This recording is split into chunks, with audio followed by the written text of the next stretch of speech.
Hi everyone, welcome back to my channel.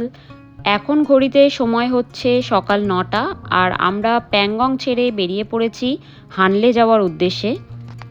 Pangong থেকে হানলের distance দেখাচ্ছে 310 kilometre আর সময় লেগে যাবে 6 থেকে 7 ঘন্টা মতন।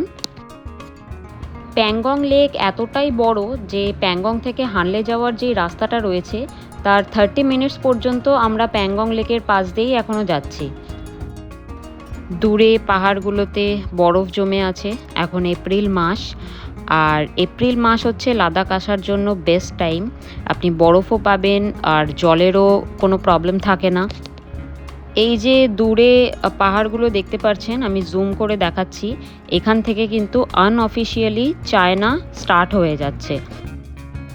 দূরে এই ছোট্ট জায়গাগুলো ছোট্ট ছোট্ট ব্ল্যাক ব্ল্যাক কালারের মতন আছে, এইগুলো কিন্তু চাইনিজ মিলিটারিদের একটা ক্যাম্প। প্যাংগং থেকে হানলে যাওয়ার যেই রাস্তাটা আছে না, সেই রাস্তাটা একদমই অন্যরকম।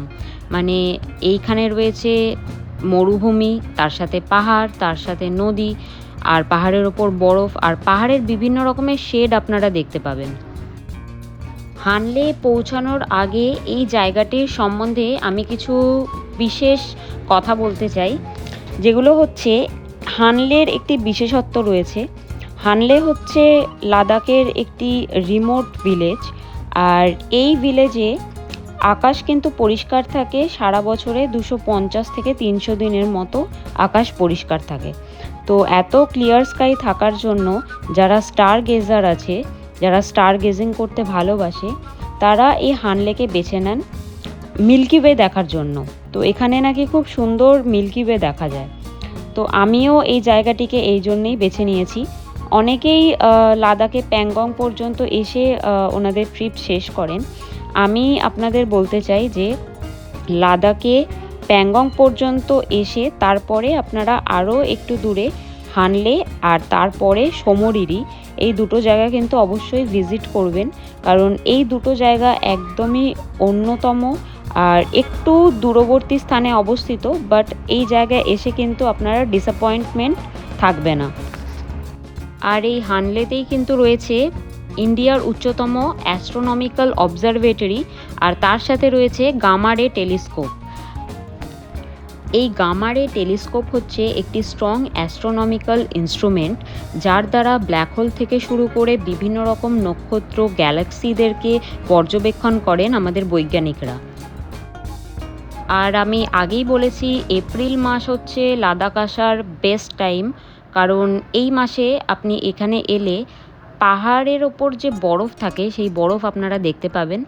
আর জুন জুলাই মাসে যে জলের প্রবলেম থাকে, মানে অনেক জায়গাতে নদীগুলো পুরো জলে ভর্তি হয়ে যায় আর সেই নদীগুলো পার করতে হয়, তো সেই প্রবলেমটাও থাকে না। আর জুন জুলাই মাসে বরফও আপনারা দেখতে পাবেন না লাদাখে। তো তার জন্য এপ্রিল মাসটা হচ্ছে বেস্ট মাস। আর সামনে কোনো রাস্তাই আমরা পাচ্ছি না, পুরো রাস্তার ওপরে বালির ঝড় হয়েছিল, তাই পুরো বালি জমে আছে।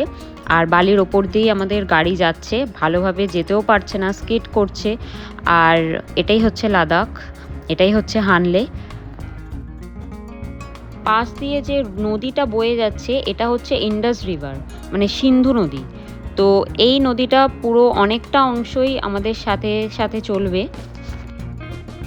হানলে যাওয়ার পথে আমরা অনেকবার পথ ভুল করে অন্যদিকে চলে গেছিলাম, কারণ রাস্তা লিটারেলি কোনো কিছু রাস্তা আমরা দেখতে পাচ্ছিলাম না, পুরো বালিতে রাস্তা ভরে গেছে। আর বেশিক্ষণ নেই, আর কিছুক্ষণের মধ্যে 1 ঘন্টার মধ্যে আমরা হানলে পৌঁছে যাব। এই জায়গাটা এতটাই রিমোট, তাই এখানে ঢোকার জন্য পারমিশন নিতে হয়। আর এই জায়গাতে রয়েছে একটা মিলিটারি ক্যাম্প, যেখানে আমাদের আইডি দেখিয়ে পারমিশন নিতে হবে। অনেকক্ষণ পর, প্রায় 4-4.5 ঘন্টা পর আমরা একটা ছোট্ট গ্রাম দেখতে পেলাম। এই গ্রামটার নাম হচ্ছে রঙ্গ। একদম ইন্ডাস রিভারের পাশেই এই গ্রামটা রয়েছে, আর ভীষণ মানে গুটি কয়েক কিছু বাড়ি নিয়ে তৈরি গ্রামটা। ফাইনালি আমরা চলে এসেছি লাদাখের সেই ভাইরাল হওয়া রাস্তার ওপর। এই রাস্তাটা অনেক রিলসে আপনারা দেখতে পাবেন, চারিদিকে ডেজার্ট আর মাঝখান দিয়ে সরু রাস্তা। আর এই হচ্ছে সেই লাদাখের ফেমাস রাস্তা। সত্যি এই রাস্তার মানে একটা সৌন্দর্যই আলাদা। দেখুন চারিদিকে পাহাড়ের শেডগুলো, বিভিন্ন রকম কালারের পাহাড়, আর আকাশের রংটা তো জাস্ট অসাধারণ। আর রাস্তা এত সুন্দর মানে বলে বোঝানো যাবে না, এটা আলাদা একটা এক্সপিরিয়েন্স। হানলে আসার আগে বালির ঝড়ও দেখে নিলাম। দেখুন দূর থেকে বালির একটা ঝড় উঠেছে। এরকম অনেক আশেপাশে এরকম ছোট বড় ঝড় আমরা দেখতে পেয়েছি। ঢুকে পড়েছি আমরা হানলে ভিলেজে, আর এই দূর থেকে পাহাড়ের ওপরে দেখা যাচ্ছে হানলে মনাস্ট্রি। এই ব্রিজটা ক্রস করার মানেই হচ্ছে অফিসিয়ালি হানলেতে এন্ট্রি নিয়ে নেওয়া। অসাধারণ লাগছে, ওয়েদারটাও সুন্দর আর জায়গাটা তো সুন্দরই। ফাইনালি আমরা চলে এলাম আমাদের হোমস্টেতে। এই হোমস্টেটা হানলের খুব ফেমাস একটি হোমস্টে, আর এই হোমস্টের নাম হলো পদ্মা হোমস্টে। এখানকার খাবার দাবার আর স্টেটাও খুব ভালো। চলুন দেখে নিই আমাদের রুম কীরকম। এই হচ্ছে আমাদের রুম, লাগেজ অলরেডি রাখা হয়ে গেছে, আর দুজনের একটি বেড আছে আর একটা ছোট্ট বেড আছে। তো এই একটা রুমে তিনজন আরামসে থেকে যেতে পারবে। আর এই হচ্ছে ওয়াশরুম, ওয়াশরুম তো ঠিকঠাকই আছে। আর এখানে খুব লাক্সারিভাবে থাকাটা পসিবল না, খুব রিমোট এরিয়া, তাই ন্যূনতম জিনিসপত্র নিয়ে খুশি থাকতে হবে। আর এটা হচ্ছে পদ্মা হোমস্টের ডাইনিং এরিয়া, যেই জায়গাটা খুবই সুন্দর, আর মাঝখানে একটি চিমনির ব্যবস্থাও করা হয়েছে। চলে এলাম হানলের অ্যাস্ট্রোনমিক্যাল অবজারভেটরি দেখতে।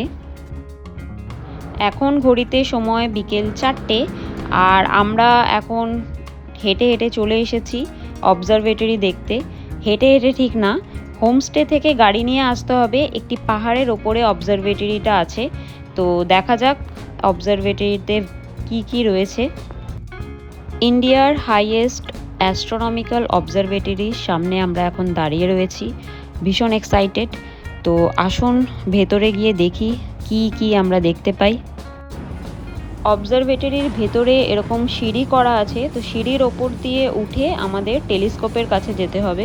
টেলিস্কোপটা পুরো ভালোভাবে ক্লিয়ারভাবে তো আমরা বুঝতে পারবো না, বাট দেখতে ঠিকই পারবো। তো দেখা যাক কীরকম টেলিস্কোপ।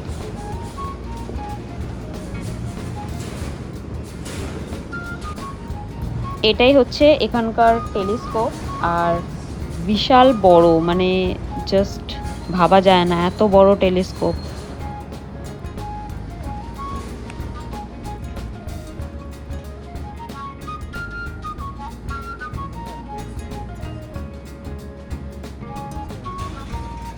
সাধারণ মানুষদের বোঝার সুবিধার্থে এখানে একটি স্ক্রিন করা হয়েছে, এবং আপনারা মনিটর দিয়ে স্ক্রল করে ভালোভাবে বুঝতে পারবেন এখানে কি কি বিষয়ে গবেষণা করা হয় এবং করা হয়েছে।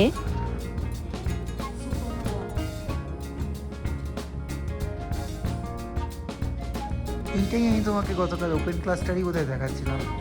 গতকাল এটাই দেখাচ্ছিলাম না, ওপেন ক্লাস্টার, যেটাকে দেখে ভাবছিলাম Milky Way, actually Milky Way না ওটা। অবজারভেটরি দেখে বাইরে বেরোলাম, আর প্রচণ্ড ঠান্ডা পড়ে গেছে এই কিছুক্ষণের মধ্যেই। পাহাড়ের উপর থেকে হানলে গ্রামটা একদম মনে হচ্ছে কোনো পেন্টিং, এতটা সুন্দর লাগছে। হোমস্টেতে আসার পর কিছুক্ষণ রেস্ট নিয়ে ওনারা বললেন যে এখানে 7টা থেকে 8টার মধ্যে সবাই ডিনার করে নেয়, কারণ এখানে 10টার পর সমস্ত লাইট বন্ধ করে দেওয়া হয় স্টার গেজিং করার জন্যই। তাই আমরা চলে এসেছি ডিনার করতে। আর সবথেকে বড় কথা হচ্ছে এখানে কিন্তু ননভেজ খাবার একদমই পাওয়া যায় না, খুব বেশি হলে এগ পাওয়া যেতে পারে, বাট চিকেন ফিশ এগুলো কিচ্ছু এখানে পাওয়া যায় না, পুরোপুরি ভেজ। পদ্মা হোমস্টেতে আমরা 2 দিন ছিলাম, আর এখানে পার রুম প্রাইস হচ্ছে 2500 টাকা করে। এর মধ্যে ফুড ইনক্লুড থাকে, বাট ব্রেকফাস্ট আর ডিনার, লাঞ্চটা সবাই বাইরে থেকেই করে। ডালটাও নিয়েছে, বলতে যাচ্ছি আমরা এখন বেরিয়ে পড়েছি স্টার গেজিং করতে। এখন কটা বাজে? 15টা। 9:45 বাজে। আপাতত একটা দুটো স্টার দেখতে পাচ্ছি, মানে একটা দুটো না, অনেকগুলোই দেখতে পাচ্ছি। এখান দিয়ে হয়তো দেখা যাচ্ছে না, না দেখা যাচ্ছে, ভিডিওতে হয়তো তোমরা একটু দেখতে পাবে। ফটো অ্যাড করে দেবে। হ্যাঁ, না হ্যাঁ ফটো অ্যাড করে দেবো আমি। হালকা দেখা যাচ্ছে ভিডিওতে, তো ভিডিও থেকে বেটারই দেখতে পাচ্ছি। দেখি আরও অনেক কিছুক্ষণ ওয়েট করে কত কি দেখতে পারি। আর আমরা যে হোমস্টেতে আছি সেই হোমস্টেতে স্টার গেজিং করার জন্য কি আছে কি এখানে, স্টার গেজিং করার জন্য টেলিস্কোপ? টেলিস্কোপ আছে। টেলিস্কোপ আছে? শিওর? আছে, ওদের কাছে আছে, সকালে জিজ্ঞেস করলাম তো। তো এখানে টেলিস্কোপ আছে। তো আমরা কিছুক্ষণ পরে যখন ভিজিবিলিটি ভালো হবে আরও, তখন ছাদে যাব। ছাদে গিয়ে আমরা দেখব কত কি দেখা যায়। रेड कलर छोटा सा नजर হোমস্টের সবাই এখানে দাঁড়িয়ে আছে টেলিস্কোপ দিয়ে স্টার দেখবে বলে। তো আমরাও দেখেছি কিছু কিছু, বাট মেন যেটা মিল্কি ওয়ে, সেটা কিন্তু আমরা দেখতে পেয়েছি রাত 3:30-র সময়। তো মিল্কি ওয়ে দেখার সবথেকে ভালো টাইম হচ্ছে 3টে থেকে 4টে ভোরবেলা, সাউথ স্কাইতে দেখা যায়, আর এটা খালি চোখেই দেখা যায়। তো সেটার ফটো আমি অ্যাটাচ করে দিচ্ছি। এখন ঘড়িতে রাত 3:30, আর আপনারা দেখতেই পাচ্ছেন কিচ্ছু দেখা যাচ্ছে না। ফোনের আলোতে যতটা পেরেছি আমি রেকর্ড করেছি। এখন আমরা ছাদে গিয়ে মিল্কি ওয়ে গ্যালাক্সির ফটো আর ভিডিও তুলব। ভিডিও তো আসে না, ভিডিওতে মিল্কি ওয়ে গ্যালাক্সি ভালো আসে না, ফটো আমি অ্যাটাচ করে দেব। মিল্কি ওয়ে দেখার যেই অভিজ্ঞতাটা আমার হয়েছে সেটা once in a lifetime experience বলা যেতে পারে। ভীষণ সুন্দর, আপনারা স্ক্রিনে দেখতেই পাচ্ছেন এত সুন্দর আমরা খালি চোখে দেখতে পেয়েছি, আর ফটোতেও এটা আমরা তুলেছি, ভিডিও করতে পারিনি আনফর্চুনেটলি। কালকে আমরা এখান থেকে চলে যাব উমলিংলা পাস, যেটা হচ্ছে ওয়ার্ল্ডের হাইয়েস্ট মোটরেবল রোড। আর দেখা হচ্ছে আপনাদের সাথে নেক্সট ভিডিওতে উমলিংলা পাসের ভিডিও নিয়ে। Till then, bye everyone.